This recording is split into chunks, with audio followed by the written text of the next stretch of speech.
할렐루야, 반갑습니다. 오늘도 좋은 아침이죠. 로마서 11장 가도록 하겠습니다. 11장에 오시면 이스라엘의 남은 자에 대한 남은 자의 사상에 대해서 말씀을 해요.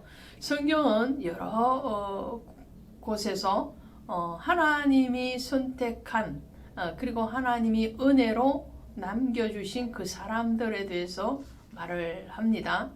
하나님은 이스라엘이란 나라 그리고 유다 백성들을 선택을 하셨죠.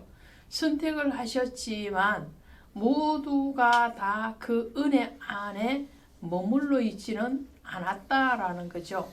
거기에 대해서 오늘 살펴보도록 하겠습니다.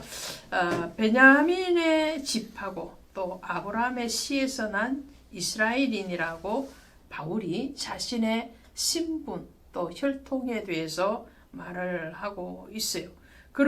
이런 말을 하고 있는 것은 왜 그러냐면요. 이스라엘 백성들 모두가 하나님의 거룩한 선민으로 구분이 되었음에도 불구하고 남은 자의 자리에까지 있는 사람은 전부는 아니더라라는 말을 하는 거죠. 자, 그 사상을 얘기하면서 누구를 지금 소환하고 있느냐 하면은 선지자 중에서 엘리야를 소환을 하고 있습니다. 여러분이 아시는 것과 같이 엘리야 시대는 굉장히 영적으로 어두운 시대였죠. 그럼에도 불구하고 그 어둠 속에서 한 줄기 빛과 같이 이 엘리야는 외치는 자의 사명 또 하나님의 선지자로서의 그 증거의 사명을 온전하게 감당한 사람이 바로 이 엘리야입니다. 엘리야 시대의 아합과 이세벨은 바알과 아세라를 섬기는 극성을 부렸을 뿐만 아니라 하나님을 섬기는 참 선지자들, 제사장들을 무참하게 살해하였던 그런 시대였습니다. 또 엘리야가 갈멜산에서 850명의 바알과 아세라를 섬기는 거짓 선지자들과의 대결에서 하나님의 이름으로 승리했음에도 불구하고 그에게 돌아오는 것은 끊임없는 죽음에 대한 위협 그리고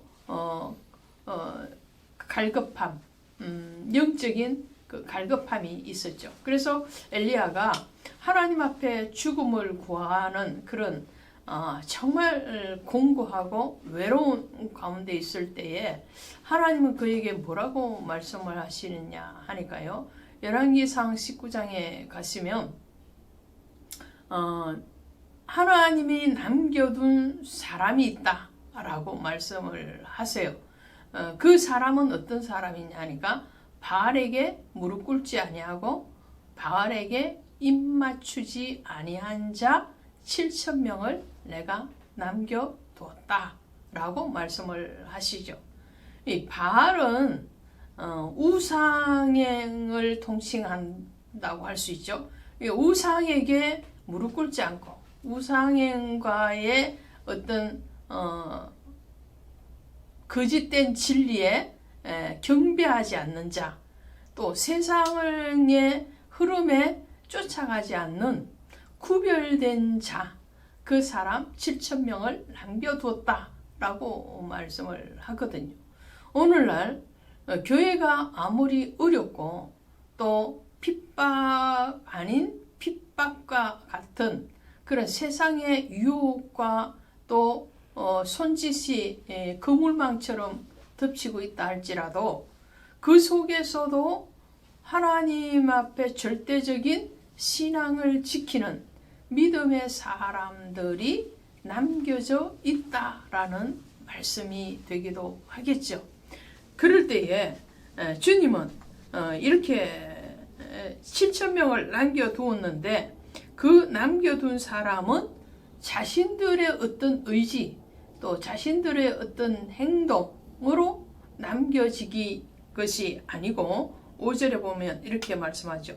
그런즉 이와 같이 지금도 은혜로 택하심을 따라 남은 자가 있느니라. 만일 은혜로 된 것이면 행위로 말미암지 않음이니 그렇지 않으면 은혜가 은혜 되지 못하느니라. 할렐루야. 이 구원은 믿음으로 받는다고 그랬잖아요. 유대인들이 실족한 이유는 바로 그들이 율법을 의지하였기 때문이고 행위로 자기 의로움을 드러내려고 하기 때문에 실족한 것이라고 지난 10장에서도 말씀을 했죠. 오늘 11장에도 그와 같은 말이에요. 11장에도 하시는 말씀이 은혜로 남겨둔 자다. 행위가 그들에게 정말 온전해서 하나님 앞에 선택을 받은 것이 아니고 하나님의 선택은 은혜다라고 말을 합니다. 그 사람 중에 한 사람이 바울 자신이라고 지금 고백을 하고 있는 거죠. 그러면서 이 은혜로 택함을 받았던 그 사람들, 그러나 그 은혜에서 뒤처졌던 사람, 그 사람은 바로 꺾여진 가지다. 또 은혜로 유대인이 아님에도 불구하고 아브라함의 후손이 아님에도 불구하고 은혜로 택함을 받은 접붙여진 이방인들이 있다라는 것을 13절에서 말씀을 하고 있는 거예요. 14절에 가시면 내 골육을 아무쪼록 시기하여 하여 그들 중에서 얼마를 구원하려 함이라. 자, 이방인들이 은혜 안에 들어오는 것을 보고 정통 유대인들이 영적인 시기죠. 영적인 욕심이죠. 그것을 해서 그들이 은혜 안으로 들어오게 하는 것이 하나님의 목적이고 또 바울의 소원이기도 하다라는 말을 합니다. 내 형제에게 먼저 복음을 전하는 것은 예수님도 그러셨습니다. 예수님도 먼저 유대와 사마리아 이렇게 말씀을 하시지, 예루살렘과 유대와 사마리아와 땅끝까지 이 점점 이방으로 넘어가지만 출발은 어디냐면은 하나님이 세우시고 하나님이 택한 그 백성으로부터 출발하는 것을 보게 되죠. 그래서 예수님도 유대인들에게 먼저 복음을 전하였고 바울도 이방인의 사도로 부름을 받았으나 그 마음속에는 자기의 육적인 형제인 유대인들에게 복음이 전해지기를 원하는 마음은 누구보다도 간절했다라는 거죠. 우리에게 적용하면 그렇죠. 우리가 이웃과 또 다른 민족에게 가서 복음을 전하는 것도 중요한데, 그러나 할 수만 있으면 내 가족, 내 부모, 내 형제에게 먼저 복음을 전하고 그들이 믿음의 은혜 안으로 들어오기를 소망하는 것은 우리에도 마찬가지라는 거죠. 자, 그러면서 말씀을 합니다. 16절에 가면 제사하는 처음 익은 곡식가루가 거룩한 적 떡덩이도 그러하고 이렇게 말을 해요. 처음 익은 곡식가루는 바로 부활을 믿었던 아브라함의 신앙을 얘기합니다. 그 앞절에 15절에 세상의 화목이 되거든 그 받아들이는 것이 죽은 자 가운데서 살아나는 것이 아니면 무엇이리요 그랬죠. 죽은 자 가운데서 살아나는 이가 바로 예수님이시잖아요. 그래서 아브라함은 이삭을 드릴 때에 다시 살리실 줄로 믿은지라 그랬죠. 예수의 부활을 믿은 것 같이 하나님이 자기의 아들을 다시 살리실 것, 영생으로 인도할 것에 대한 믿음이 있었다라는 거죠. 그 아브라함의 믿음, 그 은혜, 그것이 거룩한 것 같이 아브라함의 후손인 이스라엘 백성들도 거룩하다라는 것을 말을 합니다. 이 말을 또 다른 개념으로 보면 예수 그리스도가 거룩하시니까 예수님이 죽으시고 부활하셔서 거룩을 선포하셨으므로 그 예수를 믿는 모든 성도들도 거룩하다라고 말을 하는 거죠. 그러면서 뿌리가 거룩한 적 가지도 거룩하니라. 이 뿌리가 뭐예요? 뿌리는 예수 그리스도죠. 그 하나님이시죠. 예수 그리스도가 거룩하면 그 가지 뿌리에서 영양을 흡수해서 자라는 그 가지인 신약의 모든 성도들도 거룩하다라고 말을 하죠. 그래서 그럼에도 불구하고 또한 가지 얼마가 꺾였는데, 가지 얼마가 꺾인 것이 바로 유대인들의 실족입니다. 타락입니다. 율법을 의지하고 자기의 행위를 의지하기 때문에 가지가 꺾여지듯이 하나님 앞에 은혜에서 제외되는 그런 상태가 된 거죠. 그래서 가지 얼마가 꺾였는데 그 가지 꺾여진 그 자리에 돌감람나무인 내가 그들 중에 접붙임되어 창감람나무가 됐다. 이 돌감람나무는 이방인을 얘기하죠. 창감람나무는 유대인을 얘기하죠. 유대인 중에서 가지 얼마가 제거되어지고 그 제거된 자리에 이방인을 접붙여서 창감람나무가 될 수 있었던 것은 왜 그렇습니까? 그 가지에 접붙여져서 그런 것이 아니고 접붙여졌을 뿐만 아니라 뿌리에서 진액을 받아 올리기 때문에 그런 거죠. 가지가 생명을 잇기 위해서는 뿌리의 영양을 반드시 받아야 되는 거예요. 그것이 뿌리의 진액을 함께 받은 자가 되었은즉 그 가지들을 향하여 자랑하지 말라. 자랑할지라도 내가 뿌리를 보존하는 것이 아니요 뿌리가 너를 보존하는 것이라 그랬어요. 그러니까 뿌리는 하나님이요 예수 그리스도이시기 때문에 오늘 우리가 이방인이었다가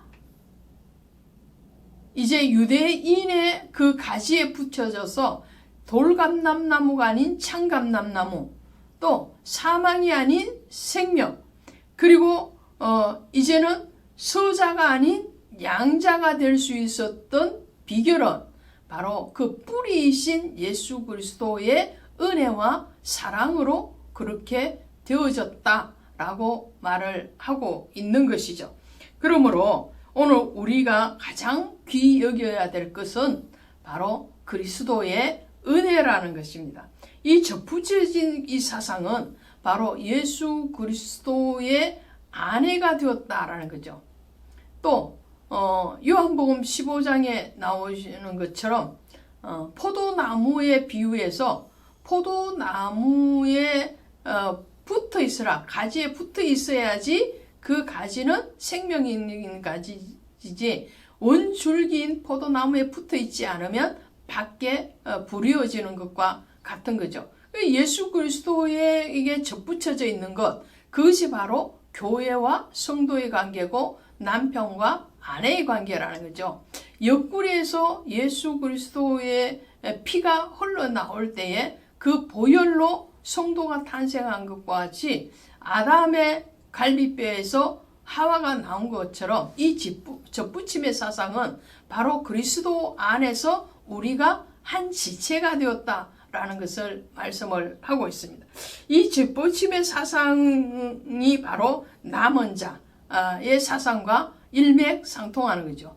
이스라엘의 백성들 중에서 하나님의 은혜로 택하심을 받은 그 7,000명, 바알에게 무릎 꿇지도 않고 입 맞추지도 않는 그 7,000명을 남겨둔 것이나 일부 가지가 잘려져 나간 그 부분에 이방인들인 성도들을 접붙여서 하나님의 자녀, 하나님의 어린 양의 신부로 삼으셔서 하나님 앞에 거룩한 산 제사를 드리는 그런 남은 자의 소속에 들어가게 했다라는 거죠. 자, 20절에 보시면 옳도다 그들은 믿지 아니함으로 꺾이고 너는 믿음으로 섰느니라. 할렐루야. 믿음으로 섰다라는 거예요. 그러니까 믿지 아니하면 잘려지는 거고 믿으면 접붙여지는 거예요. 아주 간단한 겁니다. 너무 복잡하게 생각하지 마시고 우리가 믿으면 예수 그리스도의 신부가 되고 그분의 자녀가 되고 그분에게 접붙임이 되어서 진액을 받아 먹을 수 있는 거고 믿지 않으면 그 진액으로부터 그 뿌리로부터 그 원줄기로부터 잘려져서 밖에 버려지는 존재가 된다는 것을 말씀을 합니다. 그래서 접붙임을 받고 거기에서 열매를 실한 열매를 맺고 탐스러운 열매를 맺는다 할지라도 그것은 너의 자랑이 아니다는 교만하지 말아라. 그 말씀을 뒤에 하고 있죠. 20절 하반절에 높은 마음을 품지 말고 도리어 두려워하라. 왜요? 높은 마음을 품었던 유대인들은 밖에 버려졌고, 그러니까 우리도 유대인들 원가지도 잘라 버려진 그 하나님이 이방인이 접붙여져서 참감람나무가 되었다 할지라도 교만하고 오만하면 하나님은 그 가지도 잘라 버리실 수도 있다라는 말씀을 하죠. 오늘 저와 여러분은 은혜로 택함을 받아서 하나님의 앞에 거룩한 어린 양의 신부로 남은 자의 자리에 있음에 대해서 감사와 영광을 돌리시고 우리의 삶 가운데서 건강한 열매를 맺되 교만하거나 자만하지 않기를 원합니다. 고맙습니다.